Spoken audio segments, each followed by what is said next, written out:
শুভ সন্ধ্যা বন্ধুরা। আমি একটা নতুন ইউটিউব চ্যানেল খুলেছি যেটার নাম দাস ফ্যামিলি। তো আজ আমি একটা নতুন ভিডিও বানাতে চলেছি। ভিডিওটা বানাবো আমার জীবনের কিছু ঘটে যাওয়া খারাপ সময়, যে খারাপ সময় আমার আজও মনে আছে। প্রত্যেকটা মানুষের জীবনেই খারাপ সময় আসে। কেউ কেউ সেই সময়গুলোকে, সেই স্মৃতিগুলোকে আঁকড়ে ধরে রেখে দেয়, মনে থাকে, সারা জীবন মনে রাখে। আবার কেউ কেউ ভুলেও যায়, কিন্তু আমি ভুলতে পারিনি। আমি সেই ঘটে যাওয়া সময়টাকে ডায়েরির মধ্যে বন্দি করে রেখেছিলাম। আমি এটাই করি যখন আমার খারাপ সময় যায়, কি কিছু খারাপ ঘটে আমার সাথে, তখন আমি সেটাকে ডায়েরির মধ্যে বন্দি করে রেখে দিই। ভালো জিনিস ঘটলেও সেটাকে বন্দি করে রাখি, খারাপ জিনিস। তো যাই হোক, সেটা আমি আজকে পড়ে শোনাবো। আজ থেকে অনেক দিন আগেকার ঘটনা। 2/7/2004 সালে হয়েছে। সেদিন ছিল আমার জন্মদিন। আজ আমার জন্মদিন, যদিও আজ পালন করব না, কারণ বাংলা তারিখ ধরে পালন করা হয়। তাই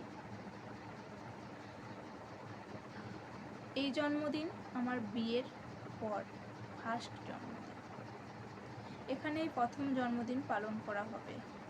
আমি যখন আইবড় ছিলাম তখন আমাদের বাড়িতে ইংরাজি তারিখ ধরে পালন করা হতো।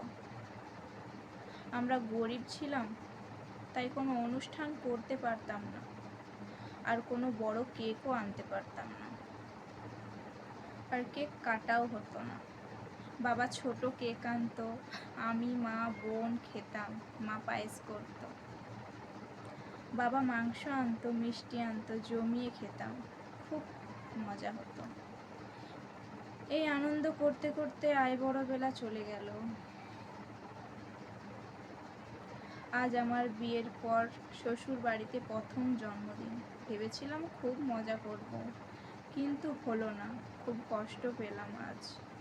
ভাবিনি আজকের দিনে আমাকে চোখের জল ফেলতে হবে। এমনটা যদিও হতো না, যদি আমি সবাইকে মানিয়ে গুছিয়ে চলতে পারতাম, কিন্তু পারিনি। খুব খারাপ লাগছে, আজ আমার খুব কষ্ট হচ্ছে। কি করব? শাশুড়ি মা বলছে সকাল সকাল উঠে সকাল সকাল কাজ সেরে রান্না করে নিতে, যদিও আমি সকাল করে উঠতে পারিনি। তাই হয়তো সব কাজ করতেও ভালো লাগছিল না, কারণ আমি তো একা কাজ করতাম না, আর এত অভাবেও থাকতাম না। তাই একটু কষ্ট হয়। তবুও শাশুড়ির কথা শুনে সকালবেলায় রান্না বসিয়ে দিই। রান্নার প্রায় শেষের মুখে তখন আমার বর পড়িয়ে চলে আসে। আমার বর টিউশন পড়ায়। এসে আমাকে ডাকতে পাঠায়, বারবার ডাকতে পাঠায়। আমি তখন কি করব, মাথায় কিচ্ছু আসছিল না। আমি ভাবলাম রান্না তো হয়েই এসেছে, সকাল করে না রান্না করলেও যদি শাশুড়ি মা চেঁচায়। তাই রান্নাটা শেষ করে ওর কাছে এসেছিলাম। এসে দেখি ওর মুখটা ভারী। আমি বললাম কি হয়েছে? তখন আমাকে মেজাজ দেখিয়ে যা মন যায় কথা শুনিয়ে দিল। আমিও চেঁচিয়ে বললাম আমি তো বসে থাকিনি।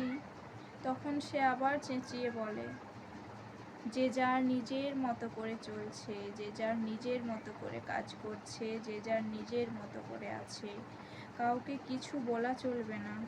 এইভাবে বিড়বিড় করে অনেক কিছু বলল। আমি আর থাকতে না পেরে কেঁদে ফেললাম। আমি যে কি করব কিছু খুঁজে পাচ্ছিলাম না। কিছু করতে গেলেই শুধু কথা শোনায়, কিছু করলেও কথা শোনায়, আর কিছু না করলেও কথা শোনায়। আচ্ছা, আজ তো আমার জন্মদিন, আজ অন্তত না চেঁচালেই পারতে। চোখের জলটা না ফেলতে দিতেই পারতে, আজ অন্তত আমাকে একটু হাসাতে। তারপর সে বেরিয়ে পড়ে মাসি বাড়ি। সেখান থেকে ফিরে আসে প্রায় দুপুর 1:30 বাজে। এসে দেখে ঘরে চেয়ারটা খাটে তোলা আছে। আসলে আমি রান্না সেরে ঘর বাগাচ্ছিলাম। ঘর বাগিয়ে ঘর ঢোকার সব মুছলাম, তাই ঘর দুয়ার সব মুছলাম, তাই চেয়ারটা খাটে তুলেছিলাম।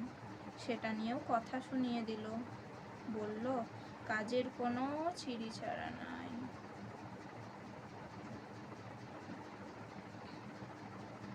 বর জানতেও চাইল না কি করছিলাম আমি।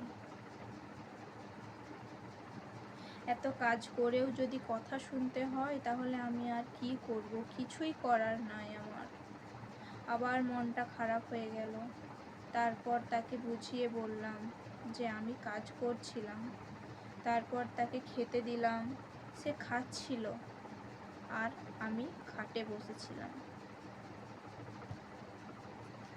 যাই হোক, আজ সেই দিনটাই আমি কাঁদতে চাইনি, ভেবেছিলাম হয়তো কাটবে। তো আমার বর সেই মানুষটাও খারাপ না, সেও খুব ভালো। তো হয়তো তার সেই সময়টায় খুব খারাপ যাচ্ছিল। সেই সময়টা আমাকে বলেও ছিল পরে যে কেন তার মাথা গরম হয়ে গেছিলো। সেও খুব ভালো মানুষ, সেও আমাকে সরি বলেছিল। তো আমি খাতার মধ্যে তো বন্দি করে রেখেছিলাম, তাই তোমাদের সবাইকে শোনালাম। যাই হোক, কিছু মনে করো না। সবার জীবনে কষ্ট আসে, সেই কষ্টগুলোকে কেউ কেউ মনে রাখে, কেউ কেউ মনে রাখে না। যাই হোক, কেউ মনে রেখো না, সব মুছে ফেলে দাও। কারণ সাংসারিক জীবনে ঝুট ঝামেলা হবে, খুঁটিনাটি ঝগড়াঝাটিও হবে, সেগুলোকে মাথায় রেখে কি আর কিছু হবে? আজ আমি অনেকটাই সুখে আছি। এখন আমার বাচ্চাও আছে একটা, আমার বাচ্চাও হয়ে গেছে। আমার বড় এখন টিউশন পড়ায়, টিউশন তো সে পড়ায় প্রথম থেকেই। সুখে আছি এখন আমরা। যাই হোক, ভালো থেকো বন্ধুরা। তো আমি এইভাবে ভিডিও করতে থাকবো, তোমরা সাপোর্ট করো, চ্যানেলটা সাবস্ক্রাইব করে যেও, লাইক কমেন্ট শেয়ার তো অবশ্যই করবে। আর যদি কারো কিছু শুনতে মন চায়, কি কিছু শেয়ার করতে মন চায়, কমেন্টে অবশ্যই জানিও।